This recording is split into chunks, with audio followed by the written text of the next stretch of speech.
அந்த பூமியிலிருந்து பிழந்து வரக்கூடிய ஒரு தானியங்களாக கூறுகிறது. ஐந்தாவதாக அந்த தானியங்களினை நாம் சாப்பிடக்கூடிய யஜ்ஞங்களாக இந்த 5 யஜ்ஞங்களினாலே ஒரு மனிதனான உண்டாகிறான் என்று சாஸ்திரங்கள் விவரிக்கின்றன. சரி, மனிதனா பிறந்தாச்சு, இதனுடைய மகிமையை நாம் என்ன பண்ணணும் அப்படின்னா நல்ல புண்ணியங்கள் செஞ்சுட்டே இருக்கணுமாமா. புண்ணியமா என்ன அப்படின்னா எவ்வளவு தான தர்மங்கள் பண்றோமோ அந்த பூமியிலிருந்து பிழந்து வரக்கூடிய ஒரு தானியங்களாக கூறுகிறது.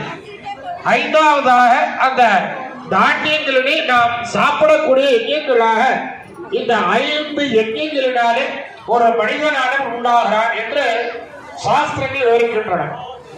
சரி, மனிதனா பிறந்தாச்சு, இதனுடைய மகிமையை நாம் என்ன பண்ணணும் அப்படின்னா நல்ல புண்ணியங்கள் செஞ்சுட்டே இருக்கணுமாமா. புண்ணியமா என்ன அப்படின்னா எவ்வளவு தான தர்மங்கள் பண்றோமோ